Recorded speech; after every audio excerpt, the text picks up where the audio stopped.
ದೇವರ ಪರಿಶುದ್ಧ ನಾಮಕ್ಕೆ ಸ್ತೋತ್ರ ಉಂಟಾಗಲಿ. ಪ್ರಿಯರೇ, ಯೇಸು ನಿಮ್ಮನ್ನು ಪ್ರೀತಿಸ್ತಾನೆ. ಜೀವವಾಣಿ ಈ ಕಾರ್ಯಕ್ರಮದಲ್ಲಿ ಯೇಸು ಕ್ರಿಸ್ತನ ನಾಮದಲ್ಲಿ ನಿಮಗೆಲ್ಲರಿಗೆ ಸ್ವಾಗತಿಸ್ತೇನೆ. ಪ್ರಿಯರೇ, ಈ ಕಾರ್ಯಕ್ರಮವನ್ನು ನೋಡ್ತಾ ಇದ್ದೀರಿ, ನಮಗೆ ಸಂತೋಷ. ಈ ಕಾರ್ಯಕ್ರಮ ಮುಖಾಂತರ ದೇವರ ವಾಕ್ಯವನ್ನು ತಿಳಿದುಕೊಳ್ಳುವ ನಿಮಗೆ ದೇವರ ಅವಕಾಶ ಮಾಡಿಕೊಟ್ಟಿದ್ದಾನೆ. ಮತ್ತು ನೀವು ಎಷ್ಟು ವಾಕ್ಯ ಕೇಳ್ತೀರಿ ನೀವು ನಿಮ್ಮ ಜೀವಿತದಲ್ಲಿ ದೇವರು ಆಶೀರ್ವಾದ ಮಾಡ್ತಾನೆ. ಪ್ರಾರ್ಥಿಸುವ ನಾವು. ಪ್ರೀತಿ ಸ್ವರೂಪನಾದ ತಂದೆಯಾದವರು ನಿನಗೆ ಸ್ತೋತ್ರ. ನಿನ್ನ ಕೃಪೆ, ನಿನ್ನ ಕರುಣೆಗೋಸ್ಕರ, ದಯೆಗೋಸ್ಕರ ಸ್ತೋತ್ರ ಸ್ವಾಮಿ. ನೀನು ಒಳ್ಳೆಯವನಾಗಿದ್ದಿ, ದಯಾಳು ದೇವರು ನೀನು ಸ್ವಾಮಿ. ಯೇಸುವೆ, ನೀನು ಮಾತಾಡುವಾತ, ನಿನ್ನ ವಾಕ್ಯದಲ್ಲಿ ಜೀವ ಉಂಟು. ನೀನು ನಿನ್ನ ಮಕ್ಕಳ ಹತ್ರ ಮಾತಾಡು ಕತನೆ ಅವರು ಕೇಳುವಾಗನೇ ಕತನೆ ನಿನ್ನ ಆಶೀರ್ವಾದವನ್ನು ಪಡೆಕೊಳ್ಳಲಿ. ಎಲ್ಲರ ಮನೋನ್ನತನ ತೆರಲಿ, ಆತ್ಮೀಯ ಕಣ್ಣು ತೆರೆಬೇಕಂದು ನಾನು ಪ್ರಾರ್ಥನೆ. ಬಿತ್ತಿದ ಬೀಜ ಕತನೆ ಸೈತಾನು ಕದ್ದುಕೊಳ್ಳದಾಗೆ ಪರಿಶುದ್ಧಾತ್ಮನೆ ಮುದ್ರೆ ಹೊಡೆಯಬೇಕಂದು ನಾನು ಪ್ರಾರ್ಥನೆ. ಯೇಸು ಕ್ರಿಸ್ತನ ನಾಮದಲ್ಲಿ ಪ್ರಾರ್ಥಿಸಿ ಹೊಂದಿದೆ ಪ್ರೀತಿಯುಳ್ಳ ತಂದೆ, ಆಮೇಲೆ. ನಾವು ಇವತ್ತು ದೇವರ ವಾಕ್ಯವನ್ನು ಕೇಳಲಿಕ್ಕೆ ಹೋಗ್ತೇವೆ. ಲೂಕನ ಬರೆದ ಶುಭ ಸಂದೇಶ 17ರಲ್ಲಿ 20ರಿಂದ ನಾವು ಸ್ವಲ್ಪ ಧ್ಯಾನಿಸುವ ಆ ವಾಕ್ಯವನ್ನು. ಅಲ್ಲಿ ದೇವರ ವಾಕ್ಯ ಹೀಗೆ ಹೇಳ್ತದೆ. ಶಿಷ್ಯರು ಈಗ ಯೇಸುವಿನ ಹತ್ತಿರ ಬರ್ತಾ ಇದ್ದಾರೆ. ಯೇಸುಗೆ ಪ್ರಶ್ನೆ ಮಾಡ್ತಾ ಇದ್ದಾರೆ. ಏನು ಪ್ರಶ್ನೆ ಮಾಡ್ತಾ ಇದ್ದಾರೆ? ಅಲ್ಲಿ ಈ ರೀತಿ ಪ್ರಶ್ನೆ ಮಾಡ್ತಾ ಇದ್ದಾರೆ. ದೇವರ ರಾಜ್ಯವು ಯಾವಾಗ ಬರುವುದೆಂದು ಪರಿಜಯರು ಆತನನ್ನು ಕೇಳಿದಾಗ, ಶಿಷ್ಯರು ಇದ್ದರು, ಪರಿಜಯರು ಇದ್ದರಲ್ಲಿ.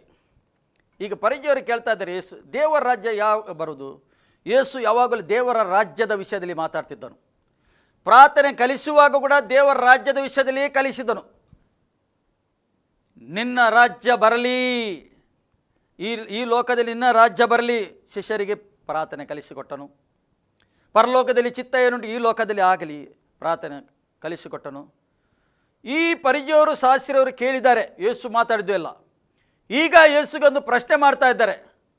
ಅಲ್ಲಿ ಹೇಳ್ತಾನೆ, ದೇವರ ರಾಜ್ಯವು ಯಾವಾಗ ಬರುವುದೆಂದು ಪರಿಜಯರು ಆತನು ಕೇಳಿದಾಗ, ಈಗ ಯೇಸು ಉತ್ತರ ಕೊಡ್ತಾ ಇದ್ದಾನೆ ಅವರಿಗೆ.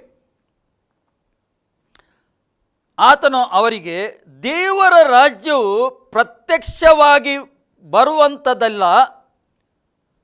ದೇವರ ರಾಜ್ಯವು ಪ್ರತ್ಯಕ್ಷವಾಗಿ ಅಂದರೆ ಒಂದು ಕಣ್ಣಿಗೆ ಕಾಣುವಂತೆ ಬರುವುದಲ್ಲ.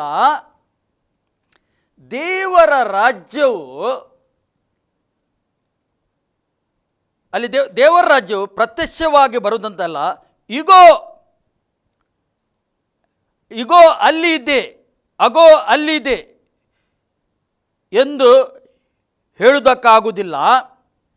ದೇವರ ರಾಜ್ಯವು ನಿಮ್ಮಲ್ಲಿ ಅದೇ ಅಂತ ತಿಳುಕೊಳ್ಳಿರಿ ಎಂದು ಉತ್ತರ ಕೊಟ್ಟನು.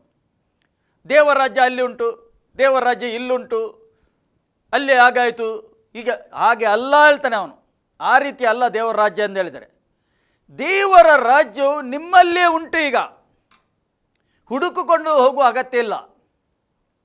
ಅಲ್ಲಿ ಹುಡ್ಕೊಂಡು ಹೋಗೋದು, ಇಲ್ಲಿ ಹುಡ್ಕೊಂಡು, ಯೇಸು ಅಲ್ಲಿ ಸಿಕ್ಕಿದನು, ಇಲ್ಲಿ ಸಿಕ್ಕಿದನು, ಇಲ್ಲಿ ನೋಡಿದೆ, ಅಲ್ಲಿ ನೋಡಿದೆ, ಆ ಶಿಲುಬೆಯಲ್ಲಿ ನೋಡಿದೆ ನಾನು, ಆ ಒಂದು ಗುಡ್ಡದಲ್ಲಿ ನೋಡಿದೆ ನಾನು, ಆ ಒಂದು ದೇವಾಲಯದಲ್ಲಿ ನಾನು ನೋಡಿದೆ. ಇಲ್ಲ, ದೇವರ ವಾಕ್ಯ ಏನುತ್ತದೆ? ದೇವರ ರಾಜ್ಯವು ನಿಮ್ಮಲ್ಲೇ ಇದೆ. ಅದು ಮೊದಲು ತಿಳಿದುಕೊಳ್ಳಬೇಕು. ಅಂದರೆ ಅರ್ಥ ಏನು ನಿಮ್ಮಲ್ಲಿದೆ ಎಂದು? ಒಂದು ಸಾರಿ ಒಬ್ಬ ಮಾನವನು ಮಾನಸಂತರಾಗಿ ಪಶ್ಚಾತ್ತಾಪಕ್ಕಾಗಿ ಶಿಲುಬೆಗೆ ಹಾಕಲ್ಪಟ್ಟ ಯೇಸುವನ್ನು ಸ್ವಂತ ರಕ್ಷಕನೆಂದು ಸ್ವೀಕಾರ ಮಾಡಿದರೆ, ದೇವರ ರಾಜ್ಯವು ಎಲ್ಲಿ ಉಂಟು? ದೇವರ ಆತ್ಮವು, ಕ್ರಿಸ್ತನ ಆತ್ಮವು ಅವನ ಒಳಗೆ ಬಂದು ವಾಸ ಮಾಡ್ತದೆ. ಅದಕ್ಕೋಸ್ಕರ ಯೇಸು ಹೇಳ್ತಾನೆ, ನೀವು ದೇವರ ಮಂದಿರವಾಗಿದ್ದೀರಿ. ಗೊತ್ತಿಲ್ಲವೋ ನಿಮಗೆ? ನೀವು ಗರ್ಭಗುಡಿಯಾಗಿ ನಿಮ್ಗೆ ಗೊತ್ತಿಲ್ಲೋ? ದೇವರ ಆತ್ಮ ನಿಮ್ಮ ಒಳಗೆ ವಾಸ ಮಾಡ್ತಾನೆ, ನಿಮ್ಗೆ ಗೊತ್ತಿಲ್ಲವೋ ಹೇಳ್ತಾನೆ. ಹಾಗಾಗಿ ದೇವರ ಆತ್ಮ ಎಲ್ಲಿದ್ದಾನೆ? ನಿಮ್ಮ ಒಳಗಿದ್ದಾನೆ. ಯಾರು ಯೇಸುಗೆ ಸ್ವೀಕಾರ ಮಾಡಿ ಅವರ ಒಳಗೆ ದೇವರ ಆತ್ಮ ಉಂಟು, ತಂದೆಯ ಆತ್ಮ ಉಂಟದು ಅವನ ಒಳಗೆ ಉಂಟು, ನಿಮ್ಮಲ್ಲಿ ಉಂಟು. ನೀವು ಅಲ್ಲಿ ಇಲ್ಲಿ ಹುಡುಕುದೇಕೆ? ಅಲ್ಲಿ ಹುಡುಕ್ತಾ ಇದ್ದೀರಿ, ಇಲ್ಲಿ ಹುಡುಕ್ತಾ ಇದ್ದೀರಿ ದೇವರಿಗೆ. ಅಲ್ಲಿ ಎಲ್ಲಿ ಇಲ್ಲ, ಅವನು ನಿಮ್ಮಲ್ಲಿ ಇದ್ದಾನೆ, ನಿಮ್ಮ ಸಂಗಡ ಇದ್ದಾನೆ ಆತನು ಹೇಳ್ತಾನೆ. ಪುನಃ ಹೇಳ್ತಾನೆ, ಮತ್ತು ಆತನು ತನ್ನ ಶಿಷ್ಯರಿಗೆ ಹೇಳಿದ್ದೇನೆಂದರೆ, ಒಂದು ಕಾಲ ಬರ್ತದೆ, ಪುನಃ ಶಿಷ್ಯರಿಗೆ ಹೇಳ್ದ, ಪರಿಚಯರಿಗೆ ಶಾಸ್ತ್ರಿಗೆ ಹೇಳಿದರೆ ಅರ್ಥ ಆಗುವುದಿಲ್ಲ ಅವರಿಗೆ. ಅವರು ಧರ್ಮದಲ್ಲಿದ್ದಾರೆ. ಒಬ್ಬ ಧರ್ಮದಲ್ಲಿದ್ದವನಿಗೆ ಅರ್ಥ ಆಗುವುದಿಲ್ಲ ವಾಕ್ಯ. ನೋಡಿ, ಈಗ ಧರ್ಮದಲ್ಲಿದ್ದಾರೆ ನೆನೆಸಿ, ಧರ್ಮದವರಿಗೆ ಯೇಸು ಹೆಸರಿದೆ ಹೌದು ಹೇಳ್ತಾರೆ. ಅವರು ತಂದೆ ಮಗ ಪರಿಶುದ್ಧಾತ್ಮನಿಗೆ ಹೌದು ನಾವು ನಂಬುತ್ತೇವೆ ಹೇಳ್ತಾರೆ. ಅವರು ನಂಬುತ್ತೆ, ಎಲ್ಲ ನಂಬುತ್ತಾರೆ. ಧರ್ಮದಲ್ಲಿದ್ದವರು ನಂಬುತ್ತಾರೆ, ತಂದೆ ಮಗ ಪರಿಶುದ್ಧಾತ್ಮನಿಗೆ ನಂಬುತ್ತಾರೆ ಅವರು. ಆದರೆ ಅದರ ಅನುಭವ ಇಲ್ಲ, ಹೊಸತ್ತಾಗಿ ಹುಟ್ಟಿದ ಒಂದು ಅನುಭವ ಇಲ್ಲ ಅವರಿಗೆ, ಒಂದು ಪರಿಶುದ್ಧ ಆತ್ಮನ ಅನುಭವ ಇಲ್ಲ. ನಂಬುತ್ತಾರೆ ಅವರು, ಅವರಿಗೆ ಅರ್ಥ ಕೂಡ ಆಗುವುದಿಲ್ಲ. ವಾಕ್ಯ ನೀವು ಬೋಧನೆ ಮಾಡಿದೆ ಅರ್ಥ ಆಗುವುದಿಲ್ಲ, ಕೇಳ್ತಾರೆ ನಗಡ್ತಾರೆ ಅಷ್ಟೇ. ಒಳ್ಳೇದಿತ್ತು ಹೇಳ್ತಾರೆ ಅಷ್ಟೇ. ನಿನ್ನ ಪ್ರೋಗ್ರಾಮ್ ಒಳ್ಳೇದಿತ್ತು, ಪ್ರೋಗ್ರಾಮ್ ಹೇಳುದು. ಈ ಧರ್ಮದಲ್ಲಿ ಜೀವಿಸ್ತಿರಲ್ಲ, ನೀನೀಗ ವಾಕ್ಯ ಕಳಿಸ್ತಾರೆ, ಅವರು ಹೇಳಿದಷ್ಟೇ ನಿನ್ನ ಪ್ರೋಗ್ರಾಮ್ ಒಳ್ಳೇದಿತ್ತು ಅಷ್ಟೇ. ಪ್ರೋಗ್ರಾಮ್ ಹೇಳೋದು, ಇದು ಜೀವವುಳ್ಳ ವಾಕ್ಯ ಎಂದು ಅವ್ರಿಗೆ ಗೊತ್ತಿಲ್ಲ, ಅನುಭವ ಆಗುವುದಿಲ್ಲ. ಏಕೆ ಅನುಭವ ಆಗುವುದಿಲ್ಲ? ತಂದೆ ಮಗ ಪರಿಶುದ್ಧ ಆತ್ಮನಿಗೆ ಅವ್ರು ಹೇಳ್ತಾರೆ ನನಗೆ ಗೊತ್ತುಂಟು ನಂಬುತ್ತೇವೆ ಹೇಳ್ತಾರೆ. ಆದರೆ ಏಕೆ ಅನುಭವ ಆಗುವುದಿಲ್ಲ ಅವರಿಗೆ ಹೊಸತ್ತಾಗಿ ಹುಟ್ಟಿದ ಅನುಭವ ಇಲ್ಲ. ಅನುಭವ ಇಲ್ಲದ ಕಾರಣ ಇವರು ಈ ರೀತಿ ಇದ್ದಾರೆ. ನಿನ್ನ ಪ್ರೋಗ್ರಾಮ್ ಸರಿಯಿತ್ತು, ನೀನು ಕಳಿಸಿದ ಪ್ರೋಗ್ರಾಮ್ ಸರಿಯಿತ್ತು, ಇವತ್ತು ನಾನು ನೋಡಿದೆ, ಒಳ್ಳೆದಿತ್ತು, ಸಂತೋಷ ಆಯಿತು ಅಷ್ಟೇ. ಆದರೆ ಅನುಭವ ಇಲ್ಲ ಒಳಗಿಂದ, ಏಕೆಂದರೆ ಅವನು ಹೊಸತ್ತಾಗಿ ಹುಟ್ಟಲಿಲ್ಲ. ಅದಕ್ಕೆ ಯೇಸು ಹೇಳ್ತಾನೆ, ನಿನಗೆ ಸತ್ಯವಾಗಿ ಹೇಳ್ತೇನೆ, ನೀನು ಹೊಸತ್ತಾಗಿ ಹುಟ್ಟದಿದ್ದರೆ ದೇವರ ರಾಜ್ಯಕ್ಕೆ ಸೇರಲಿಕ್ಕೆ ಆಗುವುದಿಲ್ಲ, ದೇವರ ರಾಜ್ಯದ ಒಳಗೆ ಹೋಗಲಿಕ್ಕೆ ಆಗುವುದಿಲ್ಲ. ಒಬ್ಬ ಮಾನವನಿಗೆ ಹೊಸತ್ತಾಗಿ ಹುಟ್ಟಿದ ಅನುಭವ ಬೇಕು. ಅವನಿಗೆ ಒಳಗಿಂದ ಅನುಭವ ಇದ್ದರೆ ಅವನು ದೇವರ ಭಯ ಅವನ ಒಳಗಿರ್ತದೆ. ಪರಿಶುದ್ಧ ಆತ್ಮನ ನಡೆಸ್ತಾನೆ. ಯಾರ್ಯಾರು ಪರಿಶುದ್ಧ ಆತ್ಮನಿಂದ ನಡೆಸಲ್ಪಡ್ತಾರೆ ಅವರು ದೇವರ ಮಕ್ಕಳು ಎಂದು ದೇವರ ವಾಕ್ಯ ಹೇಳ್ತದೆ. ಈ ಒಂದು ಅನುಭವ ಇವರಿಗೆ ಇಲ್ಲದ ಕಾರಣ ಎಷ್ಟು ವಾಕ್ಯ ಹೇಳಿದರೂ ಅರ್ಥ ಆಗುವುದಿಲ್ಲ. ಕೇಳ್ತಾರೆ, ಈಗ ಲೋಕದಲ್ಲಿ ಜನರು ಕೇಳುವುದಿಲ್ಲವ, ವಾಕ್ಯ ಕೇಳ್ತಾರೆ, ಒಳ್ಳೆಯ ವಾಕ್ಯ ಹೇಳ್ತಾರೆ. ಯವನ ಪ್ರೇಜ್ ಅಂಡ್ ವಾರ್ಶಿಪ್ ಅವರು ಕೇಳ್ತಾರೆ, ಸ್ತುತಿ ಆರಾಧನೆ ಒಳ್ಳೇದಿತ್ತು ಹೇಳ್ತಾರೆ ಅಷ್ಟೇ. ಚಂದ ಆಯಿತು ಅಷ್ಟೇ, ಕೇಳಲಿಕ್ಕೆ ಚಂದ. ಅದರ ಅರ್ಥ ಏನು ಗೊತ್ತಿಲ್ಲ. ಅದು ಕೇಳಿದಿ, ಅದು ಅನುಭವ ಮಾಡಿದ್ಯಾ? ನೀನು ಅನುಭವ ಮಾಡಿದ್ಯಾ? ಒಂದು ಪರಿಶುದ್ಧ ಆತ್ಮನ ಅನುಭವ ಮಾಡಿದ್ಯಾ? ಪ್ರೇಜ್ ಅಂಡ್ ವಾರ್ಶಿಪ್ ಆರಾಧನೆ ಸ್ತುತಿ ಮಾಡಿ, ಯಾರಿಗೆ ಮಾಡಿದ್ದದು? ಅಲ್ಲಿ ಎಲ್ಲಿ ನಡೆಯುತ್ತಿತ್ತು ಅದು? ಇದು ಗೊತ್ತಿಲ್ಲ. ಒಂದು ಸಮಯದಲ್ಲಿ ಪ್ರೇಜ್ ಅಂಡ್ ವಾರ್ಶಿಪ್ ನಡೀತಿತ್ತು, ಆರಾಧನೆ ಸ್ತುತಿ ಎಲ್ಲಿ? ಪರಲೋಕದಲ್ಲಿ ನಡೆಯುತ್ತಿತ್ತು ಅದು. ಯಾವಾಗ ಲೂಸಿಫರನ್ನು ಪಾಪ ಮಾಡಿದನೋ, ದೇವರ ಚಿತ್ತಕ್ಕೆ ವಿರುದ್ಧ ಹೋದನೋ, ಅಲ್ಲಿಂದ ಅವನಿಗೆ ತಳ್ಳಿ ಬಿಟ್ಟರು, ಕೆಳಗೆ ತೆಗೆದ್ದು ಬಿಸಾಡಿದನು. ಅವನಿಗೆ ಮತ್ತು ಅವನ ಟೀಮಿಗೆ ಎಲ್ಲ ಕೆಳಗೆ ಬಿದ್ದಿದೆ. ಈಗ ದೇವರು ಏನು ಬಯಸ್ತಾನೆ? ಮಾನವನ ಮುಖಾಂತರ ಸ್ತುತಿ ಆರಾಧನೆ ದೇವರು ಬಯಸ್ತಾನೆ. ನಾವು ಯಾರಿಗೆ ಸ್ತುತಿ ಆರಾಧನೆ ಮಾಡೋದು? ನಮ್ಮ ಸೃಷ್ಟಿಕರ್ತನಿಗೆ, ದೇವರಿಗೆ, ನಮ್ಮ ತಂದೆಯಾದ ದೇವರಿಗೆ ನಾವು ಸ್ತುತಿ ಮತ್ತು ಆರಾಧನೆ ಮಾಡೋದು. ಸ್ತುತಿ ಆರಾಧನೆ ಮಾಡುವಾಗ ನಾವು ಆತನ ಒಂದು ಪ್ರಸನ್ನತೆ ಅನುಭವ ಮಾಡಬೇಕು. ಎಲ್ಲಿ ಸ್ತುತಿ ಆರಾಧನೆ ಉಂಟೋ ಅವರ ಮಧ್ಯದಲ್ಲಿ ಆತನು ಇದ್ದಾನೆ. ದೇವರೆಂದರೆ ಯಾರು?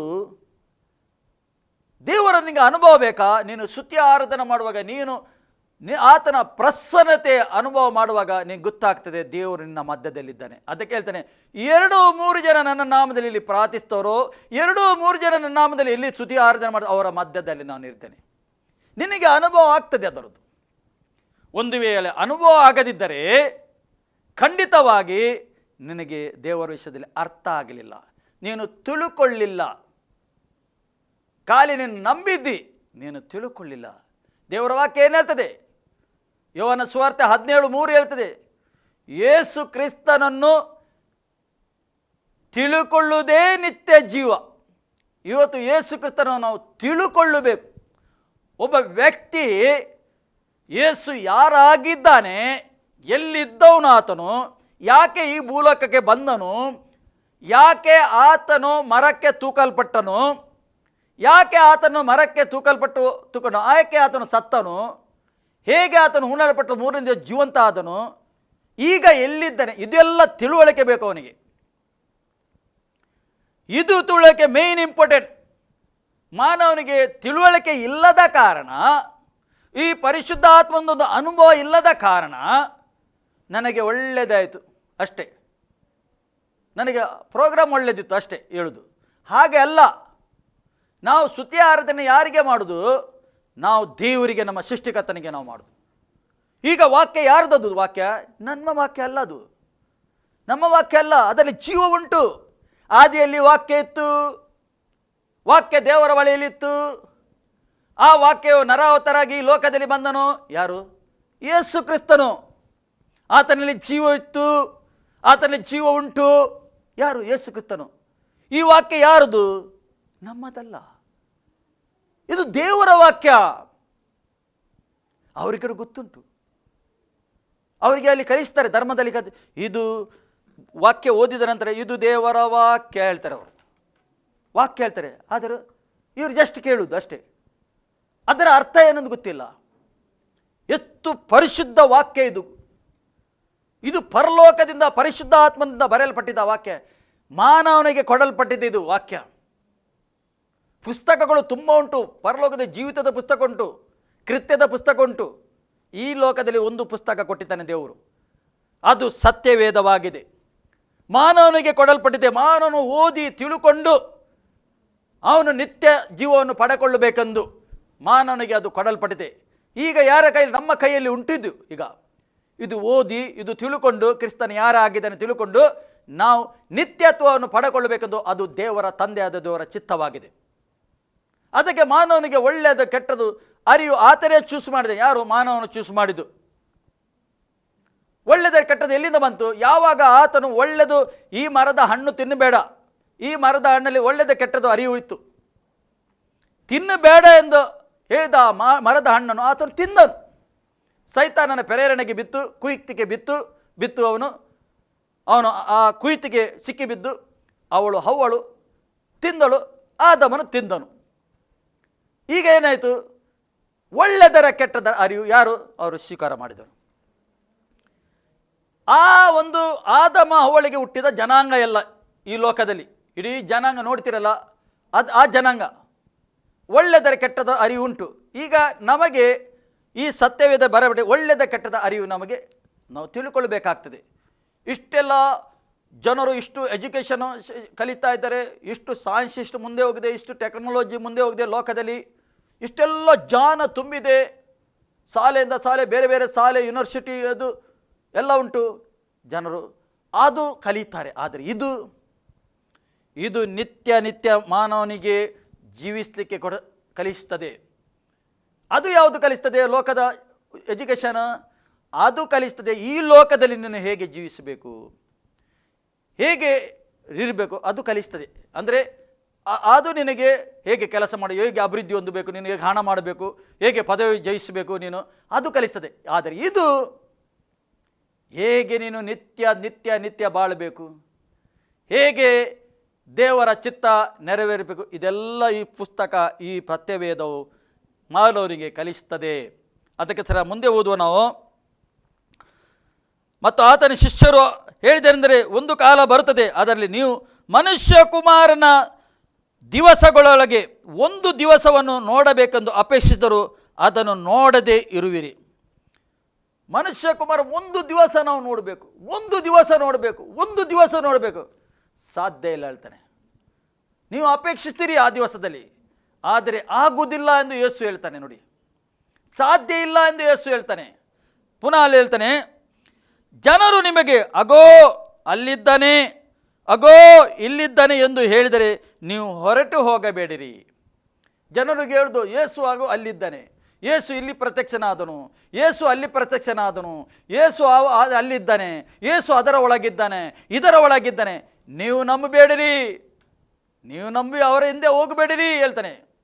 ಯೇಸು ಮೊದಲೇ ಎಚ್ಚರಿಕೆ ಕೊಟ್ಟಿದ್ದಾನೆ, ಹೋಗಬೇಡಿರಿ, ಅವರ ಹಿಂದೆ ಹೋಗಬೇಡಿರಿ, ಅವರನ್ನು ಹಿಂಬಾಲಿಸಲು ಬೇಡಿರಿ. ಯಾರು ಹೇಳ್ತಾರೆ ಅವರನ್ನು ಹಿಂಬಾಲಿಸಲು ಬೇಡಿರಿ, ಫಾಲೋ ಮಾಡಬೇಡಿರಿ. ಯಾರಿಗೆ ಫಾಲೋ ಮಾಡಬೇಕು? ಯೇಸು ಕ್ರಿಸ್ತನಿಗೆ ಫಾಲೋ ಮಾಡಬೇಕು. ಇವತ್ತು ಯಾರಿಗೆ ಫಾಲೋ ಮಾಡಬೇಕು ನಾವು? ಯೇಸುನ ಹಿಂದೆ. ಯೇಸು ಏನಿದೆ? ನನ್ನ ಹಿಂದೆ ಬಾ. ಶಿಷ್ಯರಿಗೆ ಏನು ಹೇಳ್ದ ಯೇಸು? ಮೀನು ಹಿಡುವಾಗ ನನ್ನ ಹಿಂದೆ ಬಾ, ನನ್ನನ್ನು ಹಿಂಬಾಲಿಸು, ನಿನಗೆ ಮನುಷ್ಯನನ್ನು ಹಿಡುವ ಬೆಸ್ತನಾಗಿ ನಾನು ಮಾಡ್ತೇನೆ. ಮನುಷ್ಯನನ್ನು ಹಿಡುವ ಬೆಸ್ತನಾಗಿ ನಿನಗೆ ನಾನು ಮಾಡ್ತೇನೆ ಎಂದು ಹೇಳಿದ್ದಾನೆ. ಇವತ್ತು ಯಾರಿಗೆ ಫಾಲೋ ಮಾಡಬೇಕು? ನಾವು ಯಾರ ಹಿಂದೆ ಹೋಗಬೇಕು? ಮನುಷ್ಯನ ಹಿಂದೆ ಅಲ್ಲ, ಯೇಸುನ ಹಿಂದೆ ಹೋಗಬೇಕು. ನೀವೀಗ ಕೇಳ್ತಾ ಇದ್ದೀರಿ, ಅದು ದೇವರ ವಾಕ್ಯವಾಗಿದೆ ಪ್ರಿಯರೇ. ಇದು ವಾಕ್ಯ ಕೇಳುವುದೆಂದರೆ ಯೇಸುನ ಹಿಂದೆ ಹೋಗುವುದೆಂದು ಅರ್ಥ. ಪುನಃ ಅಲ್ಲಿ ದೇವರ ವಾಕ್ಯ, ಯಾಕೆಂದರೆ ಮಿಂಚು ಮಿಂಚುತ್ತಾ ಆಕಾಶದಲ್ಲಿ ಒಂದು ಕಡೆಯಿಂದ ಮತ್ತೊಂದು ಕಡೆಯವರೆಗೆ ಹೇಗೆ ಹೊಳೆಯುವುದೋ ಹಾಗೆ ಮನುಷ್ಯಕುಮಾರನು ತನ್ನ ದಿನದಲ್ಲಿರುವುದು. ಮನುಷ್ಯಕುಮಾರನ ಪ್ರತ್ಯಕ್ಷ ದಿನ ಉಂಟು. ಆ ದಿವಸದಲ್ಲಿ ದೇವರ ವಾಕ್ಯ ಹೇಳ್ತದೆ ನೋಡಿ, ಮಿಂಚು ಮಿಂಚುತ್ತಾ ಆಕಾಶದಲ್ಲಿ ಒಂದು ಕಡೆಯಿಂದ ಮತ್ತೊಂದು ಕಡೆಯವರೆಗೆ ಹೇಗೆ ಹೊಳೆಯುವುದೋ ಹಾಗೆ ಮನುಷ್ಯಕುಮಾರನ ತನ್ನ ದಿನದಲ್ಲಿರುವುದು. ಮನುಷ್ಯಕುಮಾರನ ಪ್ರತ್ಯಕ್ಷ ದಿನದಲ್ಲಿ ಆ ರೀತಿ ಇರುವುದು. ಮನುಷ್ಯಕುಮಾರರು ಆಕಾಶದಲ್ಲಿ ಪ್ರತ್ಯಕ್ಷನಾಗುವ, ಪುನಃ ಬರ್ತಾನೆ. ಯೇಸು ಪ್ರಾಮಿಸ್ ಮಾಡಿದ್ದಾನೆ ಸತ್ಯವೇದದಲ್ಲಿ, ನಾನು ಪುನಃ ಬರ್ತೇನೆ ಎಂದು ಯೇಸು ಏನು ಮಾಡಿದ್ದಾನೆ? ವಾಗ್ದಾನ ಮಾಡಿದ್ದಾನೆ, ಪ್ರಾಮಿಸ್ ಮಾಡಿದ್ದಾನೆ ಮಕ್ಕಳಿಗೆ. ಈ ಜನ್ರೇಷನ್ ನಾವು ಆಗಿದ್ದೇವೆ. ಈಗ ಈ ಜನ್ರೇಷನ್ ನಾವು, ಅವನೆಲ್ಲ ಸೂಚಕ ಕಾರ್ಯ ಹೇಳಿದ್ದಾನೆ. ಮುಂದೆ ಓದುವ ನಾವು, ಅಲ್ಲಿ ದೇವರ ವಾಕ್ಯ ನೋಡಿ. ಆದರೆ ಮೊದಲು ಆತನು ಬಹು ಕಷ್ಟವನ್ನು ಅನುಭವಿಸಿ ಈಗಿನ ಕಾಲದ ಜನರಿಗೆ ನಿರಾಕರಿಸಲ್ಪಡಬೇಕು. ಯೇಸು ಕಷ್ಟದ ವಿಷಯದಲ್ಲಿ ಮಾತಾಡಿದ್ದಾನೆ, ಶಿಲುಬೆ ವಿಷಯದಲ್ಲಿ ಮಾತಾಡಿದ್ದಾನೆ. ಎಲ್ಲರೂ ನಿರಾಕರಿಸಬೇಕು ಅವನಿಗೆ. ಯೇಸುಗೆ ಎಲ್ಲರೂ ನಿರಾಕರಿಸಿದ್ದಾರೆ. ಈಗ ಕೂಡ ಜನರು ನಿರಾಕರಿಸ್ತಾ ಇದ್ದಾರೆ, ಯೇಸುಗೆ ನಿರಾಕರಿಸ್ತಾ ಇದ್ದಾರೆ. ಈಗ ಕೂಡ ರೈಟ್ ನಾವು ಲೋಕದಲ್ಲಿ ಎಷ್ಟು ಜನ ಯೇಸುಗೆ ನಂಬಿದ್ದಾರೆ? ಸ್ವಲ್ಪ ಜನ ನಂಬಿದ್ದಾರೆ. ಎಷ್ಟೋ ಜನ ಇನ್ನೂ ಕೂಡ ನಂಬಲಿಕ್ಕೆ ಉಂಟು. ಎಷ್ಟೋ ಜನ ನಿರಾಕರಿಸಿದ್ದಾರೆ. ಎಷ್ಟೋ ಜನ ನಿರಾಕರಿಸಿ ಸತ್ತು ಹೋಗಿದ್ದಾರೆ, ಈ ಲೋಕವು ಬಿಟ್ಟು ಹೋಗಿದ್ದಾರೆ. ಯೇಸು ಸ್ಪಷ್ಟವಾಗಿ ಹೇಳ್ತಾನೆ, ನಿರಾಕರಿಸಲ್ಪಡಬೇಕು. ಪುನಃ ದೇವರ ವಾಕ್ಯ ಹೇಳ್ತದೆ, ಯೇಸು ಈ ರೀತಿ ಹೇಳ್ತಾನೆ, ನೋಹನ ದಿನಗಳಲ್ಲಿ ನಡೆದ ಹಾಗೆ ಮನುಷ್ಯಕುಮಾರನ ದಿನದಲ್ಲಿ ನಡೆಯುವುದು. ನೋಹನ ದಿನದಲ್ಲಿ ಹೇಗಿತ್ತು?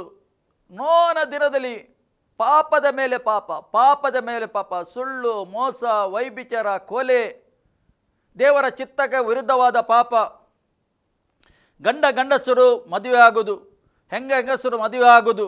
ನೋಡಿ, ಎಲ್ಲ ಸಂಗತಿ ಎಲ್ಲಿತ್ತು? ನೋಹನ ಕಾಲದಲ್ಲಿ ಇತ್ತು. ಅಸಹ್ಯವಾದ ಸಂಗತಿ ಇತ್ತು. ಈಗ ನೀವು ಏನು ನೋಡ್ತಾ ಇದ್ದೀರಿ? ಹೊರಗೆ ಇಲ್ಲವ? ಈಗ ನೋಡಿ, ಇಲ್ಲಿ ದೇವರು ಹಾಕದೆ, ನೋಹನ ದಿನಗಳಲ್ಲಿ ನಡೆದ ಹಾಗೆ ಮನುಷ್ಯಕುಮಾರನ ದಿನದಲ್ಲಿಯೂ ನಡೆಯುವುದು. ಮನುಷ್ಯಕುಮಾರ ಪ್ರತ್ಯಕ್ಷ ಆಗೋ ಈಗ ಈ ರೀತಿ ನಡೆಯುತ್ತೆ ಅಂತ ದೇವರ ವಾಕ್ಯ ಹೇಳ್ತದೆ. ನೀವು ನೋಡ್ತಾ ಇದ್ದೀರಿ, ಎಲ್ಲ ಕಡೆಯಲ್ಲಿ ಈ ರೀತಿ ಉಂಟು. ಇಂಥ ಒಂದು ಪಾಪ ನಡೀತಾ ಉಂಟು. ಸುಳ್ಳು, ಮೋಸ ಬೆಳಗಿಂದ ಸಂಜೆ ತನಕ ಅಷ್ಟೇ ಎಲ್ಲ ಲೋಕದಲ್ಲಿ ನಡೀತಾ ಉಂಟು. ಲೋಕದ ಜನರು ಅದರ ಹಿಂದೆಯೇ ಇದ್ದಾರೆ. ಹೊಟ್ಟೆಗಿಲ್ಲದರೂ ತೊಂದರೆ ಇಲ್ಲ, ಕೆಲಸ ಇಲ್ಲದರೂ ತೊಂದರೆ ಇಲ್ಲ. ಮಾನವನು ಏನು ಮಾಡ್ತಾ ಇದ್ದಾನೆ? ಎಲ್ಲಿ ಹೋಗ್ತಾ ಇದ್ದಾನೆ ಮಾನವನು? ಯಾವ ಕಡೆಗೆ ಈ ಲೋಕ ಹೋಗ್ತಾ ಉಂಟು? ಈ ಲೋಕ ಯಾವ ಭಾಗದಲ್ಲಿ ಹೋಗ್ತಾ ಉಂಟು? ನೋಹನ ದಿನದಲ್ಲಿ ಅದೇ ರೀತಿ ಇತ್ತು. ಇಲ್ಲಿ ಮುಂದೆ ಹೇಳ್ತಾ ಉಂಟು ದೇವರ ವಾಕ್ಯ, ಹೀಗೆ ಹೇಳ್ತಾ ಉಂಟು, ನೋಹನು ನಾವೆಯಲ್ಲಿ ಸೇರಿದ ದಿನ ತನಕ ಜನರು ಊಟ ಮಾಡುತ್ತಿದ್ದರು, ಕುಡಿಯುತ್ತಿದ್ದರು, ಮದುವೆ ಕೊಡುತ್ತಿದ್ದರು. ಆಗ ಜಲಪ್ರಳಯವು ಬಂತು, ಎಲ್ಲರನ್ನು ನಾಶ ಮಾಡಿತು.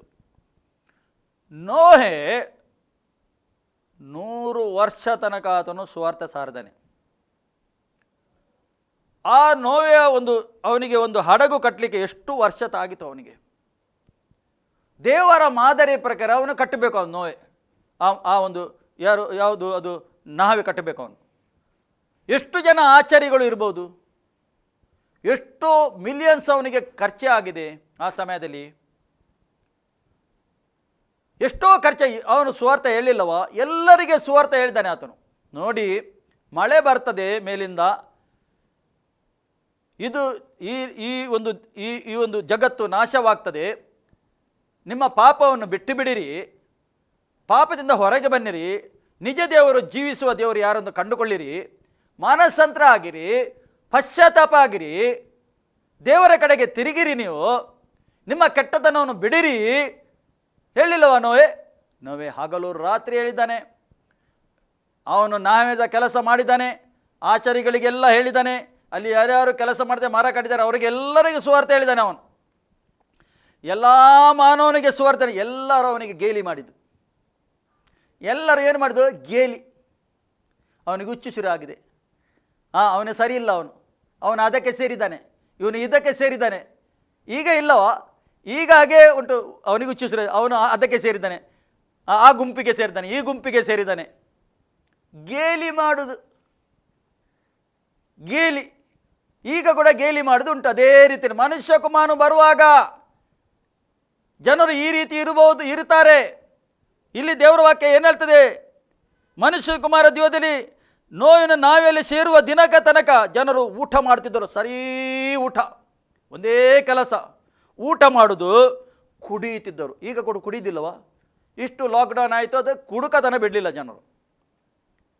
ಇಷ್ಟು ಜನ ಮನೆಯಲ್ಲಿದ್ದರು, ಮೊದಲಿಗಿಂತ ಹೆಚ್ಚು ಊಟ ಮಾಡಿದ್ದಾರೆ. ಮನೆಯಲ್ಲಿ ಬೇರೆ ಬೇರೆ ಐಟಮ್ ಮಾಡಿ ತಿಂತಾ ಇದ್ದಾರೆ. ನೋಡಿ, ಕುಡಿಯುತ್ತಿದ್ದರು, ಮದುವೆ ಆಗುದಿಲ್ಲ, ಈಗ ಮದುವೆ ಆಗ್ತಾ ಉಂಟು ಪುನಃ. ಮದುವೆ ಮಾಡಿ ಕೊಡುತ್ತಿದ್ದರು. ಆಗ ಜಲಪ್ರಾಯ ಬಂತು. ಪ್ರಿಯರೇ, ಕ್ರಿಸ್ತನ ಬರವಣಿಗೆ ಉಂಟು, ಸುವಾರ್ಥ ಸಾರ್ಥ ಉಂಟು. ದೇವರ ಕಡೆಗೆ ತಿರುಗಿರಿ, ಮಾನಸಾಂತರ ಆಗಿರಿ, ಪಶ್ಚಾತ್ತಾಪ ಆಗಿರಿ ಎಂದು ಮಾಧ್ಯಮ ಮುಖಾಂತರ ಸುವಾರ್ಥ ಹೋಗ್ತಾ ಉಂಟು. ನಿಮ್ಮ ಮೊಬೈಲ್ ಮುಖಾಂತರ ಸುವಾರ್ಥ ಬರ್ತಾ ಉಂಟು. ಮಾನಸಾಂತರಕ್ಕೆ ಪಶ್ಚಾತ್ತಾಪ ಆಗಿರಿ, ದೇವರ ಕಡೆ, ನಿಜ ದೇವರು ಜೀವಿಸುವ ದೇವರ ಕಡೆಗೆ ತಿರುಗಿರಿ ಎಂದು ಸುವಾರ್ಥ ನೀವು ಕೇಳ್ತಾ ಇದ್ದೀರಿ. ವಿದೇ ರೀತಿಯಲ್ಲಿ ಸುವಾರ್ಥ ಕೇಳ್ತಾ ಇದ್ದೀರಿ.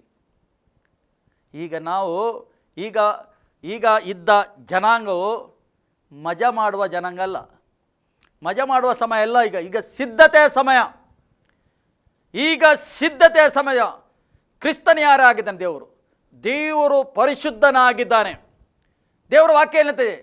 ಜಗತ್ತುತ್ಪತ್ತಿ ಮೊದಲೇ ಆತನು ನಮಗೆ ಪರಿಶುದ್ಧನಾಗಿ ಆತನು ಕ್ರಿಸ್ತನಿಗೋಸ್ಕರ ಆರಿಸಿದ್ದಾನೆ. ದೇವರು ಪರಿಶುದ್ಧನಾಗಿ, ನಾವು ಪರಿಶುದ್ಧರಾಗಿ ನಡೆಯಲಿಕ್ಕೆ ಉಂಟು. ಇಲ್ಲಿ ನಿಮ್ಮ ಬಲದಿಂದ ನಿಮ್ಮ ಶಕ್ತಿಯಿಂದ ಪರಿಶುದ್ಧ ಆಗಲಿಕ್ಕೆ ನಡೆಯಲಿಕ್ಕೆ ಆಗುವುದಿಲ್ಲ. ಕ್ರಿಸ್ತನ ರಕ್ತ ಬೇಕು. ಯಾಗ ನಾವು ಪರಿಶುದ್ಧರಾಗ್ತೇವೆ? ಯೇಸುಗೆ ಸ್ವಂತ ರಕ್ಷಕನನ್ನು ನಾವು ಸ್ವೀಕಾರ ಮಾಡುವಾಗ ಹಳೆಯ ಪಾಪ ಎಲ್ಲ ಸಮರ್ಪಣೆ ಆಗ್ತದೆ. ನೀನು ಹೊಸ ಸೃಷ್ಟಿ ಆಗ್ತಿ. ಯೇಸು ಹೊಸ ದಾರಿ ಆಗಿದ್ದಾನೆ ಪರಲೋಕಕ್ಕೆ ಹೋಗುವ. ಯಾವ ದಾರಿ? ಅದು ರಕ್ತದಿಂದ ತೊಳೆಯಲ್ಪಟ್ಟಿದ್ದದು. ಆತನ ರಕ್ತದಿಂದ ಹೊಸ ದಾರಿ ಯೇಸು ಹೇಳ್ತಾನೆ. ಇಬ್ರಿಯರಿಗೆ 10:20 ಹೇಳ್ತದೆ ಅಲ್ಲಿ, ಆತನು ಹೊಸ ದಾರಿ ಆಗಿದ್ದಾನೆ. ಆತನ ರಕ್ತದಿಂದ ತೊಳೆಯಲ್ಪಟ್ಟ ನಾವು ಜನಾಂಗವಾಗಿದ್ದೇವೆ. ರಕ್ತದಿಂದ ನಮ್ಮ ಪಾಪ ತೊಳೆಯಲ್ಪಡಬೇಕು. ಮಾನಸಾಂತರ ಹೃದಯ, ಆ ದಿವಸ ಖಾಲಿ ರಕ್ಷಣೆ ಹೊಂದಿದ ದಿವಸ ಮಾನಸಾಂತರ ಅಲ್ಲ. ನಿಮಗೆ ದಿವಸಲು ಪಶ್ಚಾತ್ತಾಪ ಇರಬೇಕು, ಒಂದು ಹೃದಯ ಇರಬೇಕು, ಕರುಣೆ ಇರಬೇಕು, ದಯ ಇರಬೇಕು, ಹೃದಯದೊಳಗೆ ಪ್ರೀತಿ ಇರಬೇಕು, ಕನಿಕರ ಇರಬೇಕು. ಇದು ಸ್ವಭಾವ ಯಾರದು? ಕ್ರಿಸ್ತನ ಸ್ವಭಾವ ಆಗಿದೆ. ಪರಿಶುದ್ಧ ಸ್ವಭಾವ ಯಾವುದು? ಕ್ರಿಸ್ತನ ಸ್ವಭಾವ ಆಗಿದೆ. ಇದು ನಾವು ಧರಿಸಿಕೊಳ್ಳಬೇಕು ಅಂತ ದೇವರು ಬಯಸ್ತಾನೆ. ಮಾನವನು ಇದು ಧರಿಸಿಕೊಳ್ಳಬೇಕು.